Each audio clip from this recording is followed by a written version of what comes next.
to another episode of Flipping the Barrel, a podcast where we interview leaders in the energy space to uncover and find out more about their career and life journeys. Today, we have the pleasure of interviewing Hilda Andaluz, who is the Executive Vice President of Global Human Resources at Varel Energy Solutions, a company that has supported Flipping the Barrel, Jamie and I, from the very beginning of this movement and truly has some of the most amazing leaders running it. And so Ilda joined Varel on April 1st of 2019, and she is a senior human resource professional with over 20 years of experience. Ilda has a BA in psychology from McGill University in Canada and an MBA from the University of Phoenix, and most recently graduated from Tulane University Law School, where she obtained her master's jurisprudence in employment and labor law. Her team describes her as an inspirational leader. She always finds time to mentor others and has a passion to develop people to their full potential. Wow, Ilda, what an incredible bio that you have. You've gone to so many schools, so educated. You have an abundance of just knowledge in the human resource space, and we can't wait to dig into your story. So thank you for being here today. Thank you for having me. I'm honored to be here. Thank you so much. I've enjoyed watching your podcast grow and I listen to it all the time. So thank you very much. No, and I wanted to add, I think Massiel, this is the first time we've had somebody from McGill, the same university that you went to. Yes, hey, McGill. So I think that's like super cool, and we're really looking forward to sharing your story with our audience. We really want you to take us back to where you were born and raised, which was the melting pot of Montreal, Canada. Your parents immigrated there in their early 20s. Your father came in the middle of a cold winter night, which if you haven't been to Canada during the winter times, it's absolutely freezing. So I could only imagine what that was like at the age of 22. You grew up seeing your parents hustle multiple jobs to make ends meet, and they struggled with the language. They didn't, right when they moved to Canada, they didn't speak the language. So they also had to overcome that challenge. And when Massiel gave your introduction, we talked about how educated you were, and you came from a very start of your parents did not have the education. So tell us about your upbringing and how that impacted you. Sure. Thank you. Well, as most people who lived in Montreal, who are born and raised by immigrants' families, it's normal to live in environments that are very multicultural, where there's different languages around you. You speak your mother tongue at home, and mine was Spanish, and you are sent to school in French because that's the law to preserve the French culture in that part of Canada. So I had to go to a school in French. And my neighborhood was English because there were kids from all over the world. And I grew up, speaking English on the streets with other kids. And my parents sent me to English school on weekends because they wanted me to make sure I have an education on speaking English properly. My parents, unfortunately, came from very humble beginnings, but they've always had, a big heart and always opened their house to everybody and was always willing to help everybody, regardless, if we didn't have food on our table, we would give food to other people or a shelter to other people. So I grew up in an environment where of always helping others, doesn't matter. And even if there was a language barrier, there's that language of kindness was always there. A helping hand is international, right? So I grew up in that type of environment, but also seeing my parents working hard, struggling hard. I think that gave me my work ethic of seeing how you always have to just work hard at things and never give up. I never saw my parents cry or be upset or complain for anything. That gave me that strength to do the same thing, to never look back and be like, I wish I had this, I wish I had that. Never. It was always being grateful for what we did have. And that really at the core shaped me of who I am today, because I still live through those things. I still remind myself of those things to every day be grateful what I do have. And they're great. I mean, I think their strength is amazing of how, I don't know what it would be like to go to a country of not speaking a language, to be able to communicate with other people. Because I mean, I speak 4 languages. My parents didn't even speak English or French. I'm amazed. And I look at my father now, he speaks 8 languages now. It's amazing to me, right? I was just like, wow, like how did he do? And all by just listening and talking to people. He never went to school for it, right? So it was great. I really enjoyed my upbringing. for me, I never I never missed out on anything, even though if people would look at it, they would be like, but you were poor. And I'm like, I didn't feel poor. I never saw that. I just saw, the kindness around me, the positive attitude of my parents around me. And that's what always stick with me. And I bring that with me every time, everywhere. Wow, Ilda. It's so hard, just hearing you. And I think so many immigrants listening to you, it brings literally tears to my eyes because I just relate so much to what you're saying. And so, growing up with so many challenges in life, how did you have non-victim mentality, in life, especially something that your dad always instilled in you, how it's easy to say, well, my life was difficult and I didn't have access to this and I didn't, but you didn't do that. And it's really brought you to where you are today. So where did that come from? I think again, it came from my parents. I mean, we were in bad situations. My parents came to this country and no one taught them, how credit worked, or how spending worked or anything like that. And we ended up in, bad financial situations growing up. But my parents um, never complained about it and always decided to always be positive. And I think that's how I learned that it's a choice to be happy every day. It's a choice to be positive every day. And once you make that choice and you do it every day, it becomes a habit. And then once it becomes a habit, it just becomes your way of being. And that's how I've become, and my father would always say positive things to us every day, waking up every day, like, today's going to be a fantastic day, take on the challenge. And he would always do that. And I just grew up with that. Yeah, it's going to be a great day. It doesn't matter. It's raining. It's okay. We have an umbrella, like all little things like that. And I'm still like that today. And I'm like that with my family as well, too. And not only with my family, with people who I work with, I'm like, okay, what's the silver lining here? Okay, this is a problem. What's the solution? And I never stay in a place of complaining or that victim mentality that you said, because there's no time for that. It's not going to solve the problem. And that I learned from both my parents. It's just not going to solve it. So what can we do? What we have? And I see business the same way. Like if there's a challenge at work or there's a challenge in my family, I'm like, okay, what's the solution? What can we do? Let's not stay too negative in here. Let's move forward. And I've always kept that mentality, and it has helped me throughout my life and other challenges that I've had in my life. And I try to help other people to think that way as well too when possible, because it is a choice. It's a choice that you have to make every day.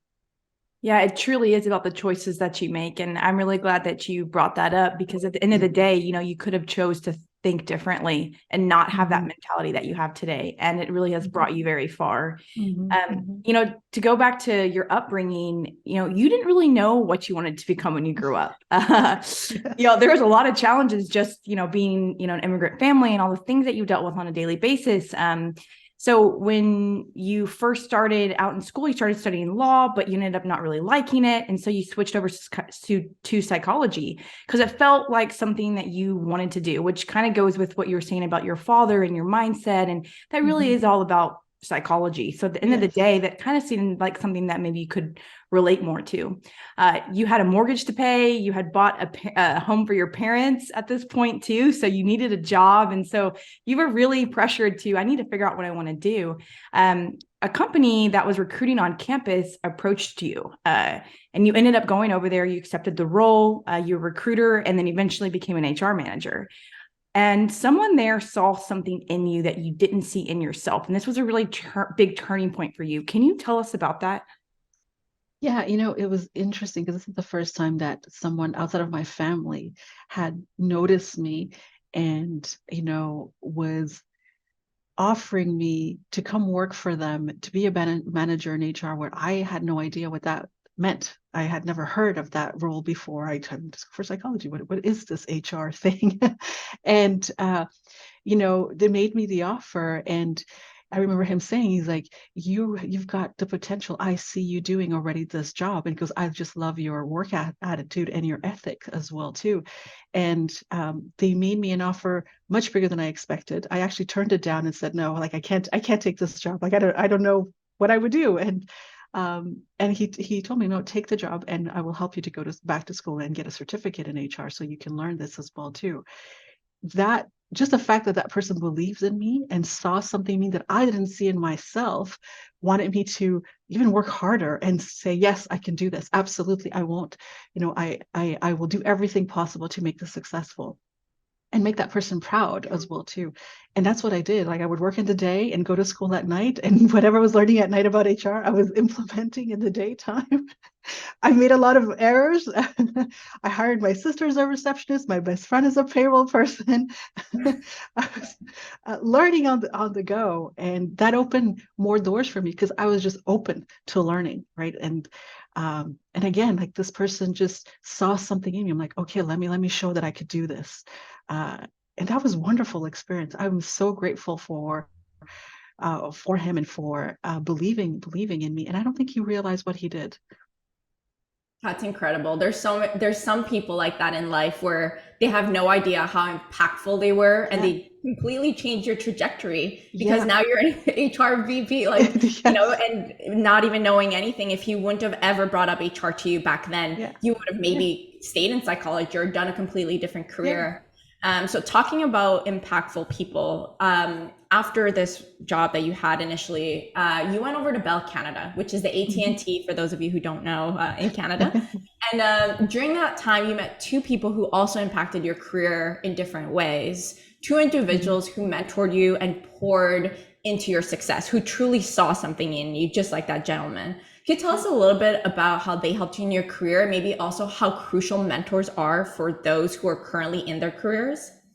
Yeah, especially so that first person that we were talking about actually pushed me to go look outside, and go for something bigger, which, I'm just like, why are you asking me to leave the company? So I went to this interview. He introduced me to other people and I was networking. And then I went to this interview with Bell Canada.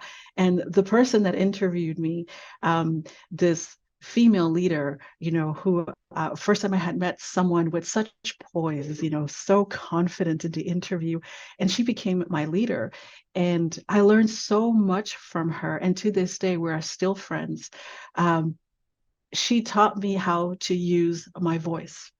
I'm not a loudspeaker. I'm not a yeller. I'm not a person that with the voice carries out a lot. I'm very soft spoken. And so was she. And she taught me that you want people to lean in. You want people to listen. You want people that when you have something to say, they will hear you out. Use that as your power. You don't have to be like men in the boardroom or, shouting or screaming or being aggressive. You can use that power differently. And I never saw it as a power. It's the first time that I had heard that. So she guided me through that. And then equally, I had a male leader in that same organization who he taught me all about business. He taught me all about like, great, you're in HR, I'm your HR leader, but HR really don't think about it HR as, it's about people. Think more HR is a business unit, just like everything else. We're here to make money as well, to think about it from a business perspective. So he really pushed me to think from a business mindset, but no one had ever taught me that. I mean, I came from psychology. I never picked up a business book. So he said to me, you're going to read this book. And then every month I had one book a month to read, all about business on different things. And then he would challenge me. He's like, okay, let's walk and talk. We would have walking meetings. And he's like, let's walk and talk. What did you learn about this book? And he would quiz me on, what did you think about this? How can you use that in the workplace? What did you do? What did you learn about what not to do in the workplace based on what you read and so forth? And so he would ask me all these thought-provoking questions that I never knew of and never thought about. Mm-hmm. And then what I started doing from there is, and I started doing the same thing with people that I would meet. Did you read this book? Did you heard about this? And I would start using those things and learning. So those two combinations really kicked off my career. And I said that really opened my mind of, okay, HR is more than just people. It's a business unit. How do I support the business with that? And yet grow HR to be different, to think differently. That was an amazing experience. And those people are still in my lives today. I love them dearly. We've been to each other's weddings, birthday parties, and it's been a great relationship. And they continue being my mentors and dear friends. I love that. And, to talk about what it means as an HR representative in situations where people have to travel international and dealing with the international aspect of people's roles. You had your first international job as well, and it was in Mexicali, if I'm saying that correctly. Yes, Mexicali. For a manufacturing company as an HR manager. Yeah. And you had some experience there about fitting in, and was it difficult for you, and how have you used that experience today as an HR leader, and helping your employees when they have to move international? So I've been fortunate to have leaders that supported me. So this male leader at Bell pushed me to seek out international experience. He's like, you speak all these languages, you're smart. He goes, you've got grit, so it's like you need more international experience. And I'm like, oh, I don't know, where do I go? And then this role came out, and just to give a little bit of perspective, Mexicali at the time, you couldn't find it in Google. I didn't know where it was really. It's in the peninsula of Mexico under California. And I showed up there, landed in San Diego, and asked for directions on how to get there. And the person was like, why would you want to go there? Like, why would you want to work there? So I didn't know what I was getting myself into. But here I was, willing to do it. And I went, and to my surprise, it was hard to integrate because yes, I'm Hispanic. I speak Spanish. I was born in, with a family that is Hispanic, but I never worked in a Hispanic environment. And although I looked Mexican, I'm not Mexican. But they quickly told me, like, you're not one of us. What are you? And I'm like, I'm Canadian. They're like, you're Canadian, but you speak Spanish. It was confusing. And they didn't accept me right at the beginning. I had to build my relationships with them and tell them, like, I'm just like you. I'm just here to, to help you and learn and grow. And what that taught me is that people are people. Everybody just wants to feel appreciated, wants to feel heard, want help, and want to do good at work. And it was the most humbling experience that I have had up till then in my career, seeing how poor people really were and how happy they were. They didn't complain about anything. And it reminded me back to my parents, to their beginnings, on how they were living. And that experience taught me to be creative and think of different solutions to help people around me. I'll give you an example. This plant run 24/7, and for some reason at the time I didn't understand that our female employees would go missing, wouldn't show up to work, wouldn't appear. And I started talking to the other manufacturers around me and saying, like, what's going on? Are you having the same issues? And they look at me, it's like, oh, you don't understand, like, this is normal in this environment. I'm like, what do you mean normal? He's like, well, we live in an environment where a lot of women get kidnapped, unfortunately get killed, or something happens like that. I was shocked. Like, that's not a world that I know of. I'm just so surprised. I was like, we have to do something. These are our employees. We can't just keep our arms crossed. What do we do? So I called my boss, who was back, in Canada, and said, I need money. I need to do a transportation system where we can make sure that we can get our employees safely to and from our plant. And so I rallied with the other manufacturers, and that's what we did together. We all put in some money to get these buses to pick up our female employees to get them safely. And that was one of the biggest accomplishments that till this day I'm very proud of, because I couldn't understand that nobody had ever thought or think about doing something to these employees. So it was just a very humbling experience. Loved it. Wow, Ilda. Yeah, there's so many points here to relate to. I think anybody listening to this podcast who has had similar experiences will think about those moments where, and it's not just with Latinos, it could be, Chinese American or et cetera. And you look like them, you're in their country, but you've never worked there, you've never necessarily interacted in that kind of business setting, and they're like, but you look like us, but you don't speak like us. Like, who are you? And so I'm sure a lot of people are laughing right now at the podcast, listening in. So let's kick into how you got into oil and gas. So after working in telecommunications, manufacturing, retail industry, you kept kind of changing industries. At this point, you had moved from Montreal, Mexicali, and now you're in Calgary, which is the capital of the oil field in Canada. It's very similar to Texas, for those who don't know about, Alberta. And you realize, I've never worked in the oil and gas industry, and everybody here has a job in the oil and gas industry, so maybe I should go there. And so you applied, you got out of your comfort zone. This is a new industry for you. And you got the job as the HR manager for a company there. And eventually you got promoted in 2016 to move to Houston for another HR role. And they basically told you, put your head down, work really hard for the next few years. You're going to get that next VP role. And that's what you did. And that's what a lot of us do is we have a target. We know that we're the right person for the role. We work really, really hard for multiple years. And then when the time comes, you don't necessarily get the role because maybe somebody else or somebody's friends got the role, etc. Right? And this usually happens. It's more common for women who they put everything in one basket and work really hard, and they end up not getting the role. Can you tell us a little bit about that time, and what advice do you have for women who are currently in that situation, and maybe what would you have done different? Yeah, I was first I was heartbroken because I was on this path. I was told that I was a high potential. I was told that they're preparing me for my next role. So great, like you just said, I put my head down and I put in the hours, put in the time, did everything I needed to do, take all the courses and everything that I thought I needed to do. And then when the time came and I didn't get it, I just felt what's the word? I think I was in shock. I didn't understand. And then I said, okay, I went back to my upbringing. Okay, what are you grateful for? What can this teach you? What can you learn from this? And so I asked questions. I asked, okay, what can I do differently? Give me a reason of why I'm not getting this role. Or what can I do? What can I do better? And for me, what was disappointing is I didn't get any feedback. All I was told was just like, we just don't think you're ready. But I'm like, okay, but what is it specifically? And they couldn't give me true feedback that I can take on and be like, okay, because I'm okay with feedback. I get lots of feedback by people, and I've always been okay with that. But when I don't get it, well, then I can't fix it. What am I going to improve on?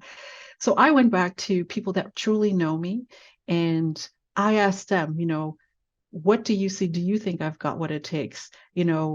Help me understand, what am I missing here? And then one person said to me, what are you going to do differently once you get there? So if you get the role, what are you going to do differently? Why is that so important to you? So it made me go back and look at, okay, why do I really want this? Is it just a title? Is it the money? Is it power? Like what really is it that I want? Or do I have something to prove to myself? So I went back and do a lot of reflection and figure out what I wanted to do. I actually took a step back and said, you know what, maybe I don't want this. Maybe I need to do something differently. Maybe I have to rethink of changing my career a bit. So I decided to take a coach for myself and start just figuring out like, what is my next step? What do I need to do? But I knew I needed to maybe leave that organization, that maybe it was not the right thing for me to do. And I did a lot more soul searching. I started doing inventory. What am I good at? What are my top strengths? And then what are things that I'm weak at that I'm probably always going to be weak at, but am I truly aware of those things? So again, I asked my team, I asked my friends, I asked my mentors, and I started looking into that more and just took a different approach at looking at it differently. And then I made a choice. I'm like, you know what? It's time for me to go. I need to make a decision to just go. And I do have what it takes. I know I can do this. What am I afraid of?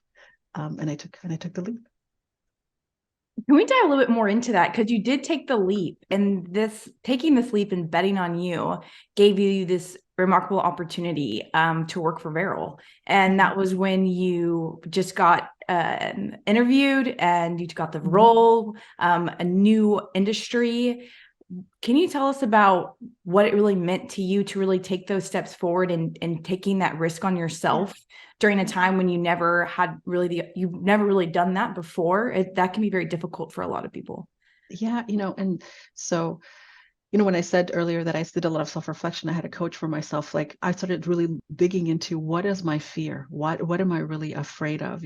Or how can I take this leap without being afraid? Because I realized my fear was like, I had just come to the US. It was my first company in the US. And I was afraid to jump into somewhere else. What if I'm not good enough? What if they don't know me? What if they fire me and I have to go back to Canada as a failure? Like I had all these fears in my head.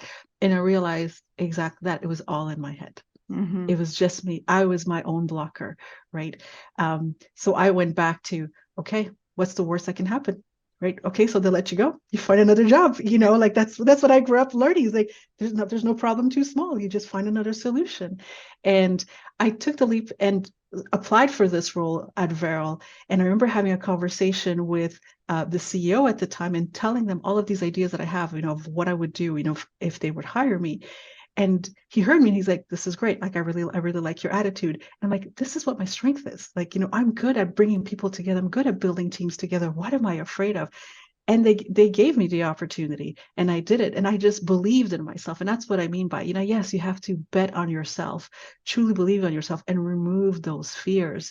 And a lot of the time it's just that negative voice in your head, and we have to learn to switch that off.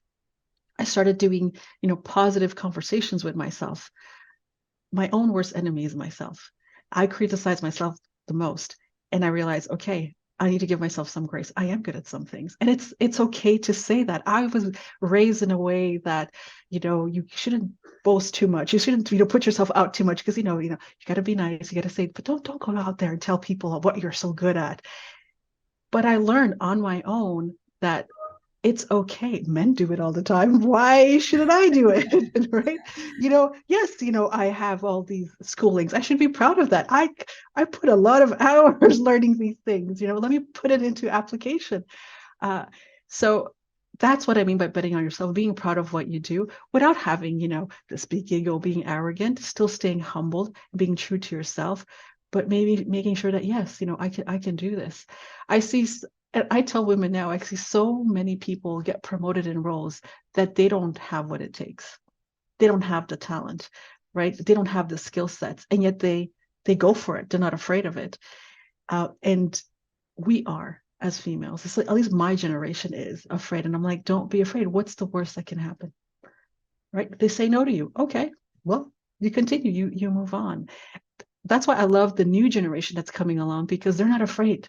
They charge in, they look at things differently than we did, and they have all these different opportunities. And I love that. I'm like, man, if I would have been born today, it would have been a whole different story. I love it. You've just brought so much wealth of knowledge. I feel like this is a therapy type of podcast because you truly are speaking to just so many women on, things that happen to a lot of us in our careers, and just your advice is truly incredible. We wanted to talk about the importance of policies, and especially you being in an HR role where you can make decisions on how a company will change things. Mm-hmm. And this was particularly on integrating families, right? Mm-hmm. And even looking across the industry, not a lot of companies necessarily have this, right? They're focusing a lot on the maternity, and now they're coming out with the paternity. But how about integrating families and what had happened? And maybe you can speak on your behalf a little bit about the situation. But, here you were going through your own family dilemmas, in the sense that you were having a family being integrated with, with what was going on at home, but you weren't necessarily comfortable with bringing it on at work. And this happens to a lot of us because we work with just men, and they might just not understand. You're the mom, you're the one that's dealing with the integration, and you felt, it was heavy on your heart, in the sense that, like, how am I not doing something about it when I'm in a position in HR? Maybe there's somebody else, another employee in my own company that's dealing through this, but at the end of the day, a lot of us don't speak about these things. And so can you bring us back through that and tell us a little bit of how you were able to affect change in Varel? Yeah, so at the time that I started the job at Varel, I was going through a change in my life where my husband and I were adopting our second child. And I did not feel comfortable at the time to bring it up to my employer, because I didn't know if they would accept it, if I can take any time off for it. There wasn't any policy about it. I was just starting in this organization. I'm like, do I just change the policy to accommodate me, or what do I do?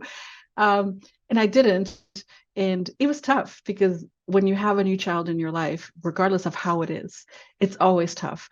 And I'm the main breadwinner in my family, and I was afraid to talk about it and take some time off. And that's why I decided that I wanted to change that. So we've started a new policy in the workplace where anybody who has, a new child in their life, regardless of how it is, if it's through adoption, through foster care, through anywhere, and then for anybody, not just for females, but for males as well too. for same-sex relationships. I don't really care how you're having a child in your family, you will get time off for that, paid time off. We will give you 6 weeks. And we're integrating that in different countries as well too, within the legislation that I can do that too. Because I think it's important, companies say they care about the employees.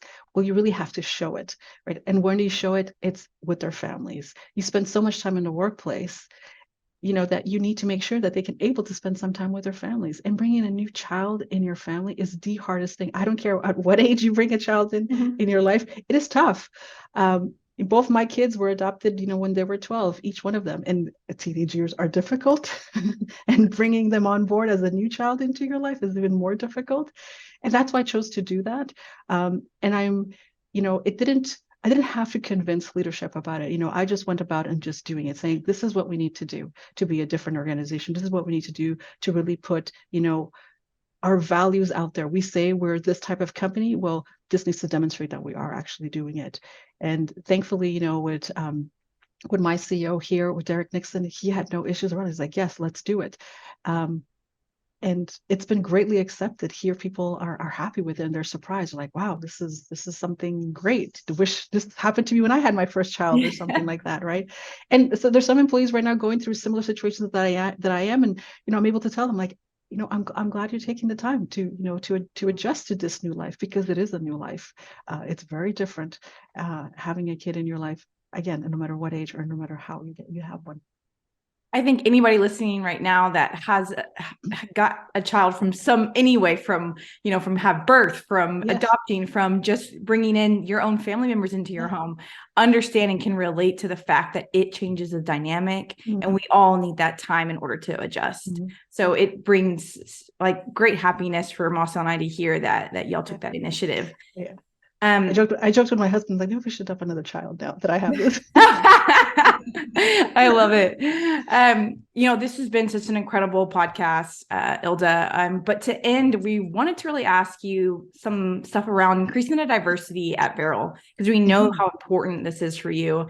And you've done an incredible job since you've been there doing that. Can you tell us, what it means to you, and also kind of what you're working on a global scale to bring that diversity to the forefront? Sure. So for me, diversity is just bringing different people together. It doesn't matter of what language, what race, what nationality, any of that. For me, is just bringing people together and understanding and speaking about issues that are important to us. There are things that people are afraid to bring at the tables, or afraid to talk about, because they're afraid that they're going to offend someone. Just ask me. It's okay. Like the fact that you're asking me, it's a good thing. So one of the things that we did at Varel is we started having listening tours and asking people, what does diversity mean to you? What do you want to see more out there from our company to help you out? So we just started having conversations and, like, what does it mean for you and for Varel? This year we did our second listening tour, which I was happy to do and proud, because this year we integrated India. We purchased them last year, so this was the first year that they participated in, and it was great because they were really open about what it meant to them, and it means different things to different countries. So for us, what we're trying to do at Varel is then, okay, what does it mean to those countries, and let's customize it for what it means to them. In some countries, for instance, like in Mexico and India, they want more diversity in gender, right? Great. In the US, they want more diversity in thought, in thinking process. Okay, great. So it means different things in different areas. And so we're adapting to that, right? So in Mexico, I think when I first started, there was maybe around 6 or 8 women, and now we're up to 50. We've got women engineers, women machinists, women inspectors, on the plant floor, which is great. In India, just the fact that the women all have a voice now and they're meeting together, that's new for them. They've never done that, and we're growing. In Saudi, I hired our first female HR manager, who was not very traditional, and that's causing, some ruffling of feathers, but that's okay. That's what I wanted there. And she's hiring, more women there too. That's what it means to us. And I think that what companies need to be careful about is that they don't think of it as a trend. Okay, this is the trend now, everybody's talking about it. What makes sense for your organization? What makes sense for your employees? Hear your employees out and what it makes sense to them. Because it's not my agenda. It's what are our employees saying. And that's what we're doing, and that's what I'm proud of that we're doing at Varel, and we're continuing. I mean, there's just lots of work to do on it, and we're going to continue to do more on it. Ilda, the way that you just talked about that in general and just the different diversity perspectives in different countries really just shows the kind of person that you are and your global perspective on the situation, and how it's not something here today. It's here to stay, and that we need to incorporate it into our daily lives, into the companies that we work for. And you're doing that.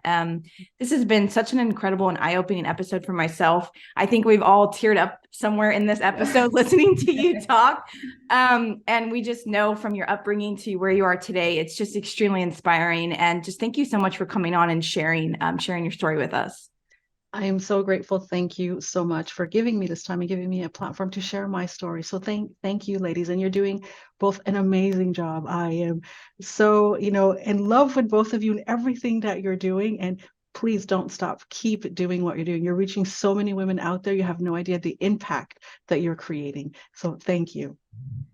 Thank you so much, Ilda. And for those listening, you know that we're going to start giving y'all some more details for our subscribers. And Ilda, as you can tell, she's an amazing pioneer and just an incredible woman. And she will be at our upcoming event in October. So stay tuned for more news on that. And she will be speaking. So could you even imagine what she's going to be saying on stage? So thank you. Please like, subscribe, and thank you for spending time with us today. Thanks, Ilda. Thank you.